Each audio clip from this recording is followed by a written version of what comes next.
Salat jamaah hukumnya fardu kifayatin. Fardu kifayah. Lil fuqaha fi bayani hukmi salatil jamaah aqwal mukhtalifah. Para fuqaha kita itu punya pendapat yang beragam. Ulama apapun pendapat yang dia keluarkan itu bukan cari mudah. Tetapi memang itu yang menurut mereka itu pendapat yang terkuat. Yang bilang sunnah ya menurut dia diteliti hadis-hadis itu yang terkuat, bukan cari-cari mudah. Yang itu masalahnya. Sama kayak yang sebagian kita boleh cium istri nggak perlu berwudu. Apa itu cari-cari mudah nih? Orang umumnya sebagian salafi itu mengambil pendapat dalam mazhab Hambali nggak apa-apa bersentuhan dengan istri kalau nggak ada nafsu. Tiap wudu bersentuhan. Kalau mazhab Syafi'i batal dan itu. Apakah dari kemudahan itu? Bukan. Dia nggak batal karena memang itu yang terkuat menurut dia, bukan cari-cari mudah. Tapi kita giliran ulama berbeda pendapat, kita menyangka hanya pendapat angan-angan, temcamangan. Ini tak beradab. Ini salah satu kesesatan dalam akhlak, nggak beradab dengan ulama, bersangka pada ulama. Ulama, saya katakan, setelah meneliti pendapat-pendapat, itu mereka orang lebih bertakwa dibandingkan kita. Mazhab Hanafi, pendapat yang paling kuat dalam mazhab Hanafi, ini kalau mencatat silakan. Pendapat paling kuat dalam mazhab Hanafi, kebanyakan ulama mazhab Maliki, salah satu pendapat dalam mazhab Syafi'i. Tapi bukan terkuat. Saya ulangi. Pendapat yang terkuat dalam mazhab Hanafi, pendapat kebanyakan ulama Maliki, salah satu pendapat dalam mazhab Syafi'i, salat jamaah hukumnya sunnah muakkadah untuk lelaki. Dalam mazhab Hanafi itu dengan istilah lain mereka wajib. Bahkan sebagian mereka mengatakan dengan istilah wajib. Dalilnya apa? Hadis-hadis Nabi, salatul jamaah afdal min salatul fardhi, salat jamaah lebih baik bandingkan salat sendiri. Dalam sebagian hadis 27, dalam sebagian hadis 25 darah lebih baik dibandingkan salat sendiri. Baik nggak salat sendiri? Baik, cuma lebih baik. Ini lihat. Lebih baik itu kalau baik berdosa enggak?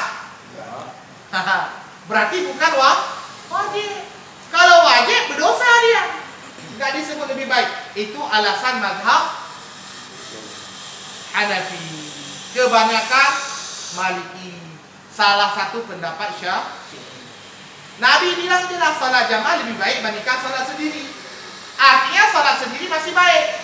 Kalau berdosa dia diancam berdosa, diazab, masa baik? Jelas. Yang kedua, zahab Syafi'iyatu fil asah indahu. Pendapat yang terkuat dalam mazhab Syafi'i. Dalam mazhab Syafi'i itu banyak riwayat. Imam Syafi'i banyak anak murid. Ada riwayat yang menyebutkan wajib ain, ada riwayat yang menyebutkan wajib kifayah, ada riwayat yang menyebutkan sunnah. Kalau mau lihat yang wajib ain dari mazhab Syafi'i itu namanya Imam Ibnu Munzir, itu mewajibkan wajib ain. Kalau mau lihat yang bilang sunnah muakkadah itu Imam Abi Syuja', matan Abi Syuja'. Kita dulu kita kaji sini. Tapi Imam Nawawi katakan pendapat yang terkuat dalam mazhab Syafi'i dan itu pendapat Imam Nawawi adalah fardu kifayah. Alasannya apa? Dalil yang pertama hadis Abu Daud. Tidaklah 3 orang lelaki dalam satu kampung atau lembah mereka tidak ma min thalathatin fi qaryatin wala batwin la tuqam fihi as-salah wala tu'adzib illa istahwaza alaihi syaitan. Ada satu kampung, ada 3 orang lelaki, enggak ada azan, enggak ada iqamat salat berjamaah, itu satu kampung dikuasai oleh syaitan walaupun mereka salat di rumah. Tapi kampung kita umpamanya Pak Abdul Rahman, Pak Akbar, Pak Arman sholat 3 orang udah sholat sana. Ada perwakilan jemaah. Yang lain dikuasai syaitan enggak? Enggak. Berarti bila boleh diwakili oleh sebagian. Itu yang dipakai oleh hadis yang kedua dalam Sunan Abu Dawud. Selesai salat asar, Nabi lihat ada 2 orang duduk. Kenapa kamu nggak sholat? Dia nggak sholat, datang mesti duduk. bilang orang itu, kami sudah sholat di rumah Nabi. Berjamaah nggak di rumah? Enggak ada. Jamaah di masjid ini. Nabi nggak marah. Kalau wajib itu kan Nabi marahin. Nabi nggak marah. Kalau kamu sudah sholat di rumah, tapi kalau sholat sekali di masjid, sholat lagi. Yang di rumah tadi wajib, yang di masjid kamu sholat sekali lagi sunnah. Boleh kita sholat wajib 2 kali, Pak. Yang kedua sunnah. Itu Nabi bilang kan. Pendapat yang ketiga, pendapat mazhab Hambali. Fardu ain, wajib in. Kalau nggak buat nggak sah. Nggak berdosa. Alasannya apa? Hadis orang yang minta dispensasi kepada Nabi. Buta nggak dikasih gigi. Nabi mau bakar rumah orang yang nggak salat berjamaah, dan hadis yang segitu. Itu digunakan oleh ulama kita di mazhab Hambali, itu wajib ain. Ada lagi pendapat yang keempat, lebih berat lagi, ya kan? Jadi ya, kita mulai tadi kan dari pendapat yang paling ringan apa? Maksudnya itu konsekuensi hukumnya ringan, bukan ulamanya ringan. Sunnah muakkadah, setelah itu naik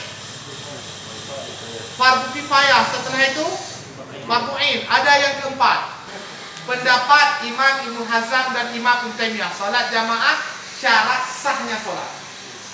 Kalau nggak berjamaah nggak sah. Alasannya apa? Ada hadis la salah rijal masjid illa fil masjid. Tidak sah salat bagi tetangga masjid kecuali dilakukan di masjid. Ditanya siapa tetangga masjid? Man yasma an-nida, yang dengar azan. Itu dipakai oleh Ibnu Hazm. Ibnu Hazm itu mazhab Zahiriyah. Ibnu Taimiyah itu pendapat itu. Anak muridnya Ibnu Taimiyah, Imam Ibnu Qayyim, itu nggak ikut itu. Beliau lebih kepada wajib ain kayak Imam Ibnu Qayyim. Keempat pendapat itu punya landasan hukum. Silakan mana yang lebih kita yakini. Kalau saya lebih condong pada fardu kifayah. Ada yang condong pada wajib, kita silakan. Pendapat para ulama sudah kita sebutkan tadi, dan dalil argumentasi dari setiap pendapat. Aku qali hadza wa astaghfirullahi wa lakum fastaghfiruh innahu huwal ghafurur rahim. Dakwah semampumu.